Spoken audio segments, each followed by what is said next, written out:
যত মানুষ, নারী বলেন, পুরুষ বলেন, বাঙালি বলেন, অবাঙালি বলেন, আলেম বলেন, পাবলিক বলেন, সকলের মধ্যেই এই দুইটা জিনিস, একটা তার জাহের আর একটা তার বাতেন।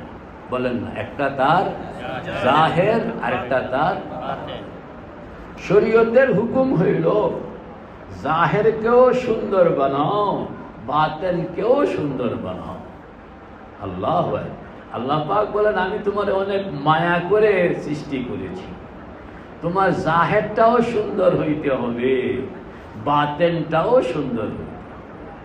মেরে জাহের সনওয়ার যায় ইলাহি, মেরে বাতেন কি জুলমত দূর কর দে। এই জন্য আমাদের বুজুর্গরা রাত্রে উঠতে কাঁদতেন, আল্লাহ পাকের কাছে ফরিয়াদ করতেন, মেরে জাহের, আমার বাহ্যিক অবস্থা সনওয়ার যায়, দুরুস্ত হইয়া যায় যেন। এলাহি, আমার মাহবুদ, মাহবুদ আমাকে আপনি তৌফিক দেন, আমার জাহেরটা যেন সুন্দর হইয়া যায়। আর জাহেরু উনওয়ানুল বাতেন, জাহের সুন্দর হইলে এটা বাতেনের মধ্যে একটা প্রভাব সৃষ্টি করে। পরিষ্কার পরিচ্ছন্ন কাপড় পরলে, শুক্রবার আজান হয়ে গেছে, ইস্ত্রি করা জামাটা আলমিরা থেকে যখন গায়ে দিলাম, পাজামাটা পরলাম, মনের মধ্যে একটা পরিচ্ছন্নতার ভাব চলে আসে। মেরে জাহের সনওয়ার যায় এলাহি, মেরে বাতেন কি জুলমত দূর কর দে। এরকম ভাবে বাতেন, ভিতরের অবস্থাটা, আল্লাহু আকবার, আমার ভিতরটাও যেন দবদবে সাদা, যেটাকে আমরা সাদা মানুষ, সাদা মনের মানুষ বলি। আল্লাহ, যে মনের মধ্যে হিংসা নাই, বিদ্বেষ নাই, কৃপণতা নাই, অন্যকে ঠকানোর মানসিকতা নাই, গীবত নাই, শিকায়ত নাই, শত্রুতা নাই, পরশ্রীকাতরতা নাই, লোভ নাই, অন্যায় প্রবণতা নাই, অনৈতিক চিন্তা নাই, এই মনটা হইল দবদবে সাদা। তা আমাদের বুজুর্গরা, আমাদের বুজুর্গানের দিনের সেই 1400-1500 বছরের আমল, যে শেষ রাত্রে উঠে তাহাজ্জুদ পড়েন, মুসল্লায় বসে বসে নিজের মতন জিকির আজকার করেন এবং কান্দেন, চোখ থেকে পানি ছেড়ে দেন, আল্লাহ পাকের কাছে ফরিয়াদ করেন। ফরিয়াদের ভাষাটা কি সেটাই আপনাদেরকে শুনাইলাম। নুরু ভাই বলেন না, ফরিয়াদের ভাষাটা হইল মেরে জাহের সনওয়ার যায় এলাহি। মৌলানা কও না, মেরে জাহের সনওয়ার যায় এলাহি। আবার কও, মেরে জাহের সনওয়ার যায় এলাহি, মেরে বাতেন কি জুলমত দূর কর দে। ও আল্লাহ, জাহেরটাকে আপনি সুন্দর বানায়া দেন, বাতেনটাকেও পরিচ্ছন্ন বানায়া দেন। শুধু জাহের সুন্দর, বাতেন সুন্দর নয়, কাম হবে না। আবার বাতেন সুন্দর, জাহের সুন্দর নয়, কাজটাও পরিপূর্ণ হইল না। কাজটা একই সঙ্গে দুই জায়গায় হইতে হবে, জাহের সুন্দর হইতে হবে, বাতেন সুন্দর হইতে হবে। আল্লাহু আকবার কাবীরা। জাহের সুন্দর হওয়া মানে চকচকে রংঢং এরকম না, এটা গাম্ভীর্যপূর্ণ সুন্দর হবে। সৌন্দর্যটা হলো গাম্ভীর্যতার সৌন্দর্য, এটা লৌকিকতার সৌন্দর্য নয়। এটা মানে এটা কারোর আল্লাহ আমি বুঝাইতে পারবো না। শরীয়তে জাহের সুন্দর হওয়ার মতলব হইল জাহেরের যা যা পয়েন্ট আছে, সবাই বলেন জাহেরের যা যা পয়েন্ট আছে, প্রত্যেকটা পয়েন্টের মধ্যে আল্লাহর হাবিবের সুন্নত যুক্ত হয়ে যাওয়া। সুবহানাল্লাহ। আপনার জাহের মানে আল্লাহর হাবিবের সুন্নত। আপনার হাঁটতে হবে তো আল্লাহর হাবিবের সুন্নত, খাইতে হবে আল্লাহর হাবিবের সুন্নত, বসতে হবে আল্লাহর হাবিবের সুন্নত, ধরতে হবে আল্লাহর হাবিবের সুন্নত। সুবহানাল্লাহ। এই যে জাহেরের প্রত্যেকটা পার্টস, আমাদের বুজুর্গরা লিখছেন যে আপনার প্রত্যেকটা পার্টের সঙ্গে আল্লাহর হাবিবের সুন্নতের হুকুম আছে। আপনি যেই অংশটা সুন্নত ওয়ালা হবে, সেই অংশটা আল্লাহর কাছে পছন্দনীয় হয়ে গেল।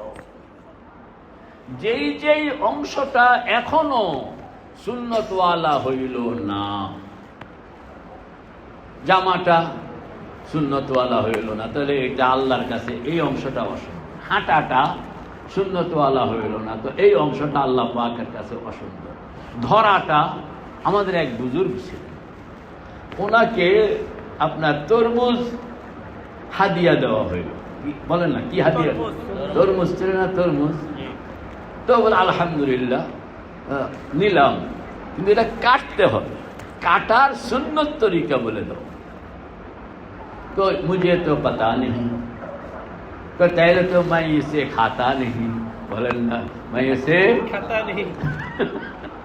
তো আমারে তুমি দিলা, কিন্তু আমি এটা খাইলাম, তো আমি আমার জীবনের মধ্যে বেগায়ের সুন্নত একটা ঢুকাইয়া আমার পুরো দেহটাকে নষ্ট করে দিলাম। আমি বাবারে এটা খাই নাই, একবেলা আছে, তো আমার সুন্নত তরিকা বলে দাও, আমি সুন্নত তরিকার উপরে আমল করব, তাইলে আমার আর কোনো ডিস্টার্ব থাকলো না। আনিস বুঝছেন কথাটা? মানে ইনারা সুন্নতের ক্ষেত্রে, যিনি হানাফি মাযহাব তার হয়তো রায় একটা হইতে পারে, যিনি শাফিঈ মাযহাব তার রায় আরেকটা হইতে পারে, যিনি হাম্বলি মাযহাব তার রায় আরেকটা হইতে পারে। আমার কথা হলো যে আপনি যেই ফেকাকে অবলম্বন করেন, আপনার ফেকাওয়ালাই আপনাকে সুন্নতের খবর দিয়ে দিচ্ছে। কাজে আপনি আপনার ফেকা অনুসারে আপনি মনের সঙ্গে সততা করার সুযোগ নাই। ऐसा ना हो कि मेरा ज़मीर कह रहा है कि ये सुन्नत नहीं और मैं अमल कर रहा हूं, ऐसा ना हो। তাইলে আপনি মনের সঙ্গে এক ধরনের সততা করলেন, মনের সঙ্গে এক ধরনের নিফাক। এইটা আমাদের বুজুর্গরা পছন্দ করে। একটা ঘটনা, ইমাম বুখারী একজনে একটা হাদিয়া দিছেন ওনাকে, হাদিয়াটা ওনার কাছে আছে, দামি হাদিয়া। তো ওনার তো আর কোনো ইনকাম ছিল না, এলেমের জন্যই জীবনটা ওয়াকফ করে দিয়েছেন। তো হাদিয়া তোহফা যা আসতো বিক্রি সিক্রি করে এর নিজে খাইতেন, চলতেন। আল্লাহ আকবার। এই কয়েকটা বাদামের উপরও মাসের মাস 2 বেলা 2টা বাদাম খাইয়া ইমাম বুখারী জিন্দগি পার ऐसा भी। তো যাই হোক, ঘটনাটা হলো ওনার একটা দামি হাদিয়া। এশার নামাজের পরে উনি বললেন যে আমাকে একজন একটা হাদিয়া দিচ্ছেন, ধরেন একটা স্বর্ণের টুকরাই দিল। তো এটা উদাহরণ, উনি বললেন যে আমি এটা প্রয়োজন, টাকার দরকার, এটা বিক্রি করি, এখন কেউ কিনবা কিনা। তো একজনে গেলো 2000, একজনে গেলো 3000, একজনে গেলো হুজুর আমি 5000 টাকা আপনাকে। ইমাম বুখারী রহমতুল্লাহ আলাইহি চিন্তা করলেন যে সর্বোচ্চ দাম আসছে 5000, আমি তাকে 5000 টাকায় এটা দিয়ে দেব। তবে এখন আর দিলাম না, রাত্র বেশি হয়ে গেছে, সকালে ফজরের নামাজের পরে তাকে ডেকে বলবো যে টাকা দাও, এটা লয়ে যাও। কথাটা বুঝে আসছে কি? ফজরের নামাজের পরে আল্লাহর আরেক বান্দা খাড়ায় গেছে, হুজুর আমি আপনাকে 10,000 টাকা দিই। বলেন না কত? 10,000। কয় গুণ? 2 গুণ। কম না বেশি? কত বেশি? ডাবল।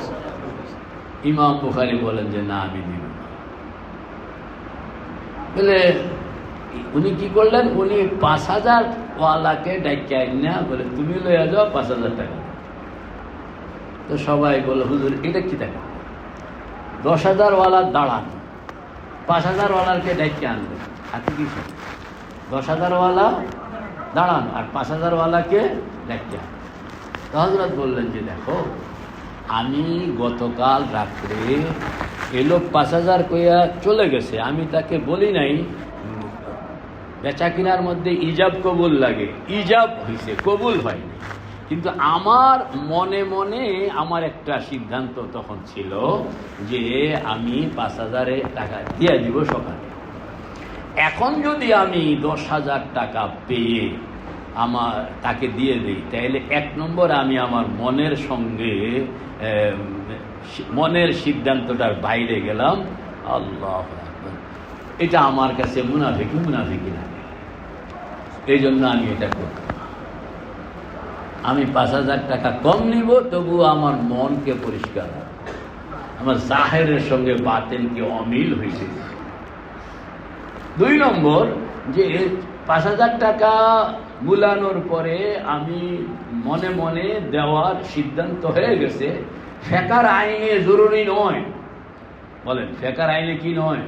জরুরি নয়, কারণ সে তো কথা কয় নাই, সে কবুল করে নাই। এটা হলো মনে মনে একটা সিদ্ধান্ত, এটা তার একান্তই পার্সোনাল অবস্থান।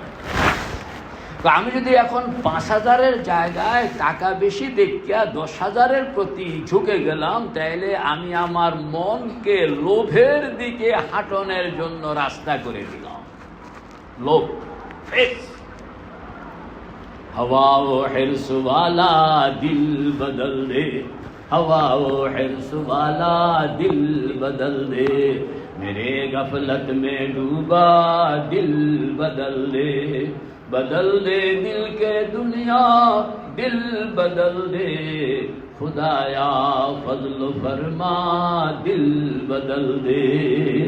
तो এই জন্য আমি 5,000 10,000 ওয়ালা খারাপ, আমি 5,000 ওয়ালাকে ডাকিয়ে আইনা দিয়া দিলাম। এটা হলো আমাদের বুজুর্গানের দিনের আমল। আমরা ওই জিন্দেগিটা পাইতে চাই। কে কে তৈয়ার? ইনশাআল্লাহ, আল্লাহ কবুল করেন। এই জিন্দেগিতে বলে হুজুর এ তো ঠগা খাওয়ানোর জিন্দেগি, শাহী কও, এটা কি খাওয়ানোর জিন্দেগি? এটাও শুনালন। মুসলমান মানুষও ব্যবসা করে, অমুসলিমও ব্যবসা করে। অমুসলিম ব্যবসা করে, লাভ নেয় দোকান থেকে, আর মুসলিম ব্যবসা করে, লাভ নেয় আল্লাহ থেকে। এই মাসলা বুঝতে হবে। মুস্তাফা ভাই তো ব্যবসায়ী মানুষ, তো মুসলমান ব্যবসা করে, লাভ কার থেকে নেয়? আল্লাহ লাভ দিলে দোকানের মাধ্যমে দিতে পারেন, মকানের মাধ্যমে দিতে পারেন, স্বাস্থ্যের মাধ্যমে দিতে পারেন, ফ্যামিলির মাধ্যমে দিতে পারেন, রোগ ব্যাধির মাধ্যমে দিতে পারেন, কত রকমের দিতে পারেন। অমুসলিম ব্যবসা করে, মাসলা হইল যে অমুসলিম ব্যবসা করে লাভের জন্য, আর মুসলমান ব্যবসা করে ব্যবসা বাণিজ্যের লাইনে শরীয়তের হুকুম আমল করে। কথা বল না, অমুসলিম ব্যবসা করে লাভের জন্য, আর মুসলিম ব্যবসা করে এই যে ব্যবসা বাণিজ্য, রাজনীতি, সমাজনীতি, অর্থনীতি, হাট বাজার, এখানের মধ্যে আল্লাহ পাকের হুকুম আছে কিনা, আল্লাহর হাবিবের সুন্নত আছে কিনা, এই আল্লাহ পাকের হুকুমগুলোর উপরে আমল করে করণের জন্য, সুন্নতগুলোর উপরে আমল করণের জন্য সেই ব্যবসা। বাকি ব্যবসা তারও হয়, এই ব্যবসাটা সে দোকান থেকে নেয় না। এই দোকান এটা কার থেকে নেয়? আল্লাহ চাইলে দোকানের মাধ্যমে দেন, আবার চাইলে দোকানের মাধ্যমে তেমন দেয় না। কিন্তু এই লোকে রোগ ব্যাধি হয় না, ওই আরেকজনের লাভ অনেক পায়, কিন্তু ডাক্তারের পিছনে সব খরচ হয়ে যায়। এই ডাক্তারের পিছনে খরচ হয় না, কিংবা দোকানে তেমন লাভ পায় না, কিন্তু শরীয়তে বাসায় গেলে নুরু ভাই কি শান্তি। আর আরেক লোকের কোটি কোটি টাকা, বাসায় গেলে স্বামী স্ত্রী প্রথম ঢুকুনের আগেই লড়াই শুরু হয়ে যায়, ঢুকুনের পরে আবার লড়াই হয়, শোনের সময়ও একজনের সঙ্গে আর একজনের উপরে আরেকজনের কোনো ভরসা নাই, দুইজনে পিস্তল লইয়া ঘুমায়, কারণ স্বামীও বিশ্বাস করে না স্ত্রীকে, স্ত্রীও বিশ্বাস করে না স্বামী। এইটাও তো লাভ পাইছে অনেক, এই লাভ পাইয়া তার জিন্দগির অবস্থা। তো আল্লাহ পাক লাভ দেন তো বিভিন্ন উপায়ে দেন। এটা আপনি চোখটা বন্ধ করলে দেখবেন যে আপনি তাকওয়ার উপরে চলেন, দেখবেন যে আল্লাহ পাক আপনাকে কি পরিমাণ, আল্লাহু আকবার, খালি চোখটা বন্ধ করে দেন যে কি পরিমাণ লাভ, কত দিক থেকে আল্লাহ পাক আপনার ঘরে উঠে। সুবহানাল্লাহ, এটি আমরা দেখি না, এর জন্য মুরাকাবা লাগে। তো মেরে ভাই ও দোস্ত বুজুর্গ, ইমাম বুখারী ওই যে এটা হলো হায়ার স্ট্যান্ডার্ডের তাকওয়া, এটা সাধারণত জায়েজ না জায়েজের তাকওয়া নয়, এটা হলো হায়ার স্ট্যান্ডার্ডের তাকওয়া, জাহের এবং বাতেন তো শরীয়ত আমাদেরকে দুইটা হুকুম বলছেন, বলেন না কয়টা হুকুম? একটা হলো জাহেরকে সজ্জিত করতে হবে সুন্নতের দ্বারা, বলেন জাহেরকে সজ্জিত করতে হবে সুন্নতের দ্বারা, আর বাতেনকে সজ্জিত করতে হবে তাকওয়ার দ্বারা, বাতেনকে সজ্জিত করতে জিকির মুরাকাবার দ্বারা। জাহেরকে সজ্জিত করতে হয় সুন্নতের দ্বারা, সবাই বলেন জাহেরকে সজ্জিত করতে হয় সুন্নতের দ্বারা, আর বাতেনকে সজ্জিত করতে হয় তাকওয়া জিকির মুরাকাবার। এটাই বলা হয়েছে কুল ইন কুনতুম তুহিব্বুনাল্লাহ, কুল পয়গম্বর বলে দিন, ইন কুনতুম তুহিব্বুনাল্লাহ, আমার উম্মতের নরনারী যে যেখানে আছো কান খুলে শুনে রাখো, তুমি যদি আল্লাহকে মহব্বত করতে চাও, কুল ইন কুনতুম তুহিব্বুনাল্লাহ, দুনিয়ার যত মানুষ কান খুলে শুনে রাখো, যদি তোমরা আল্লাহকে মহব্বত করতে চাও ফাত্তাবিউনি, তাইলে আমাকে তোমরা অনুসরণ করো। এখন আমাকে অনুসরণ করো মানে আল্লাহর হাবিব বলতে শুধু কি খোলসটা বুঝায় না ভিতরটাকেও বুঝায়?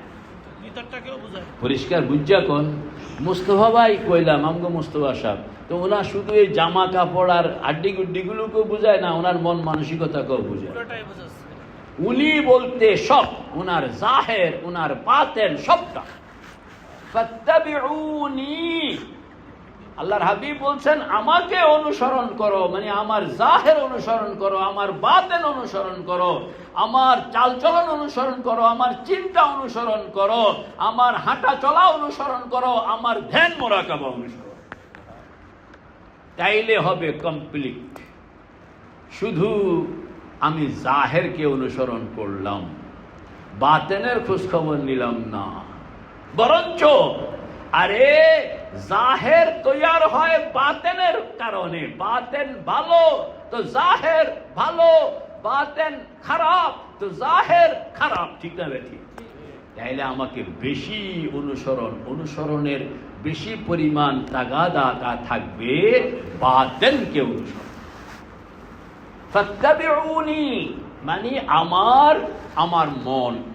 আমার মন যেরকম, তোমরা তোমাদের মনকে তোমাদের কলবকে আমার কলবের মতন বানাও, তোমাদের রূহকে আমার রূহের মতন বানাও, তোমাদের সিরকে আমার সিরের মতন বানাও, তোমাদের খফিকে আমার খফির মতন বানাও, তোমাদের আখফাকে আমার আখফার মতন বানাও, তোমাদের নফসকে আমার নফসের মতন বানাও, তোমাদের কালেবকে আমার কালেবের মতন বানাও। একবারে প্রত্যেকটা সেপারেট করে মেরে ভাই ও দোস্ত বুজুর্গ, তাইলে হবে ইউহিব্বুকুমুল্লাহ। এখন আল্লাহর হাবিবের কলবের হাল কি এটা আমি যদি না জানি তাহলে আমারটা আমি কেমনে বানাবো? আল্লাহর হাবিবের রূহের হাল কি আমি যদি এটা না জানি তা আমারটা আমি কেমনে বানাবো? আল্লাহর হাবিবের সিরের হাল কি আমি না জানলে আমার সির কি আমি কেমনে বানাবো? আলমগীর ভাই, আল্লাহর হাবিবের খফির হাল কি এটা আমি জানলাম না, তা আমারটা বানাইতে পারবো? আল্লাহর হাবিবের আখফার হাল কি আমি জানলাম না, তাই আমি কিভাবে বানাবো?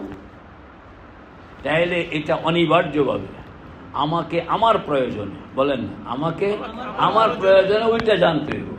ওই মডেলটাকে আমি জানলেই আমি সেই মডেলের আলোকে নিজেকে সজ্জিত বানাইতে সক্ষম হব। যদি মডেলটি আমি না জানলাম, ওই জন্য এই যে 35 সবক এখানে ওই দেখেন কলব, রূহ, সির, খফি, আখফা সবগুলোকে ধরানো আছে, ধরাইয়া এগুলোকে এটাকে সাজানো আছে। চিনতে হবে, আল্লাহর হাবিবেরটা চিনতে হবে। আল্লাহু আকবার কবীরা, যত চিনবেন ততই আপনি নিজেকে বানাইতে পারবেন। সুবহানাল্লাহ, সুবহানাল্লাহ। দুইটার ভিতরটাও চিনতে হয়, বাহিরটাও চিনতে হয়। ভিতরটা বেশি চিনতে হয়, তাইলে বাহিরটা বেশি তৈয়ার হবে। যদি ভিতর না চিন্না বাহির সাজাইতে থাকলেন, এটা হইলো, এখানে আমার স্যার আছেন ডক্টর আবু বকর স্যার, অত্যন্ত মেধাবী মানুষ।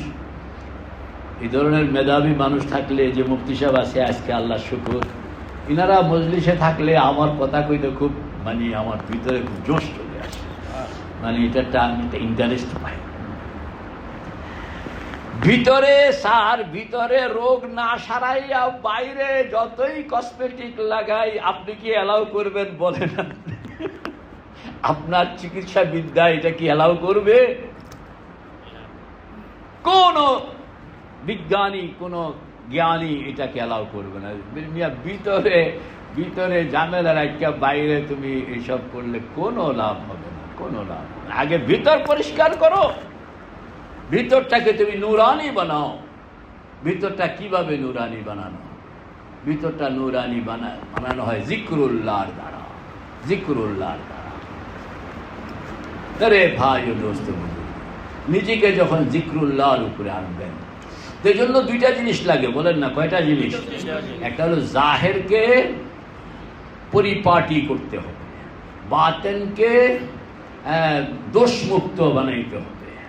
জাহেরকে সুন্দর করতে হবে, বাতেনকে সুন্দর করতে হবে।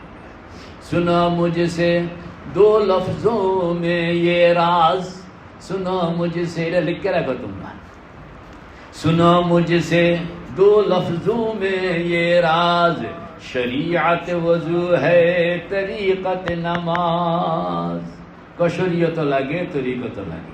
শরীয়ত আপনার জাহেরকে সমৃদ্ধ বানায়, তরিকত আপনার বাতেনকে সমৃদ্ধ বানায়। বলেন না? শরীয়ত জাহেরকে সমৃদ্ধ বানায়, তরিকত বাতেনকে সমৃদ্ধ বানায়। শরীয়তের সম্পর্ক হইল জাহেরের সাথে, তরিকতের সম্পর্ক হইল বাতেনের সাথে। শরীয়ত কোনটা জায়েজ, কোনটা নাজায়েজ, কোনটা হালাল, কোনটা হারাম, এগুলো চিহ্নিত করে দিয়ে আপনার বাহ্য আবরণ, অবয়বকে তৈরি করে। আর তরিকত আপনার ভিতরের মাল মেটেরিয়ালস গুলো কোথায় কোথায় শিরক আছে, শিরককে দূর করতেছে, কুফর আছে, কুফরকে দূর করতেছে, নিফাক আছে, নিফাককে দূর করতেছে, ফিস্ক আছে, ফিস্ককে দূর করতেছে, বিদআত আছে, বিদআতকে দূর করতেছে, অন্ধকার আছে, অন্ধকারকে দূর করতেছে। সেখানে গুনাহের জারম আছে, জারমকে দূর করতেছে, সগীরা গুনার জারম দূর করতেছে, কবিরা গুনার জারম দূর করতেছে। তাখাল্লি কমপ্লিট হয়ে গেল। এবার আল্লাহ পাকের নূর দ্বারা আপনার ভিতরটাকে আলোময় বানায়। এই হইল ফাংশন, এই হইল ফাংশন। এই ফাংশনটাই হইল আমাদের খানকার নিজাম, যে আপনার ভিতরটাকে দুরুস্ত করতে হবে, বাইরেরটাকে দুরুস্ত করতে হবে। দুইটা মিলাইয়া কাম। শুনো মুঝসে, বলো না, আবু বকর বলো। শুনো মুঝসে দো লফজো মে ये राज, দুই শব্দে সব কইয়া দিব। বলেন না? দুই শব্দে শরীয়ত ওযু है তরিকত নামাজ। শরীয়ত হইল ওযু, তরিকত হইল নামাজ। ওযু ছাড়া নামাজ হয়? নামাজ করতে কি লাগে? ওযু লাগে। তাইলে শরীয়ত ওযু है তরিকত নামাজ। শরীয়ত হইল ওযু, তরিকত হইল নামাজ। নামাজের জন্য ওযু লাগে, তরিকতের জন্য শরীয়ত লাগে, তরিকতের জন্য শরীয়ত লাগে। এখন যদি কেউ শরীয়তকে অমান্য করে তরিকত শুরু করে দিল, তাহলে ওযু ছাড়া নামাজ শুরু করে দিল। বলেন না? ওযু ছাড়া নামাজ পড়লে হবে? আবার একজনে শুধু নামাজেই পড়ে, কোনোদিন ওযু করলো না, হইব? আরেকজনে শুধু ওযুই করে, কোনোদিন নামাজ পড়লো না। শুধু ওযু করলো, নামাজ পড়লো না, হবে না। শুধু নামাজ পড়লো, ওযু করলো না, হবে না। কি লাগবে? ওযু লাগবে। আবার কোনটা আগে কোনটা পরে? কেউ যদি নামাজ পড়ে ওযু করলো, নামাজ পড়ে কি করলো, হবে? কি লাগবে? আগে ওযু করে তারপরে নামাজ। কোনটা আগে কোনটা পরে, এইটাকে আপনি ঠিক রাখতে। तो सुनो मुझसे दो लफ्जों में ये राज, शरीयत वजू है तरीकत नमाज। तो शरीयत হইলো फतह बदरेर सूरत, शरीयत सूरत है फतह बदर का। बोलें ना? शरीयत सूरत है फतह बदर। মানে শরীয়তের উপরে তুমি যখন নিজেকে, পরিবারকে, সমাজকে, সোসাইটিকে যখন তুমি শরীয়তের উপরে তৈয়ার করতে থাকবা, এক সময় আল্লাহ পাক বদরের যুদ্ধে যেরকম সাহাবায়ে কেরামকে বিজয় দান করেছিলেন, তোমাকেও এরকম ভাবে জীবন যুদ্ধে আল্লাহ পাক বিজয় দান করবেন। তরিকত মে হ্যায় শক্কে সদর কা রাজ। আর তরিকতের মধ্যে হইল আল্লাহর হাবিবের সিনা সাক করা হয়েছিল 4 বার। কয়বার? 4 বার। কয়বার? 4 বার। মানে সিনাটাকে পরিচ্ছন্ন করা হয়েছিল। এই যে সিনাটাকে পরিচ্ছন্ন করা, এই ভিতর অন্তরের জগতে কোথাও কোন রকমের ময়লা না, কুফরের ময়লা না, শিরকের ময়লা না, বিদআতের ময়লা না, সগীরা গুনার ময়লা না, কবিরা গুনার ময়লা, কোন রকমের ময়লা তিনি ছিলেন মাসুম। তিনি ছিলেন মাসুম। মানে এই যে বারবার এটাকে পরিচ্ছন্ন করা হইল। তুমি যখন তরিকতের মেহনত করবা, তো দিনে দিনে আল্লাহ পাক ওই পয়গম্বরের অন্তর্জগতের মতন তোমার অন্তর্জগৎকে এরকম পরিচ্ছন্ন বানায়া সাদা দবদবে বানায়। আর এটাই কোরআন পাক বলতেছে, ফাত্তাবিউনি, আমাকে অনুসরণ করো, আমার বাহ্যিককে অনুসরণ করো, আমার ভিতর অনুসরণ করো, আমার জাহের অনুসরণ করো, আমার বাতেন অনুসরণ করো, আমার কাজকর্ম অনুসরণ করো, আমার চিন্তা চেতনা অনুসরণ করো, আমার অনুভূতিকে অনুসরণ করো। তাইলেই তোমার ভিতরে পূর্ণতা আসবে। শুধু জাহের অনুসরণ করছো হবে না, শুধু বাতেন অনুসরণ করছো হবে না। আল্লাহ পাক আমাদের সকলকে আমল করণের তৌফিক দান করেন। আমিন। ওয়া আখিরু দাওয়ানা আনিল হামদুলিল্লাহি রাব্বিল আলামিন। সবাই আমরা সুন্নাত পড়ে নিই।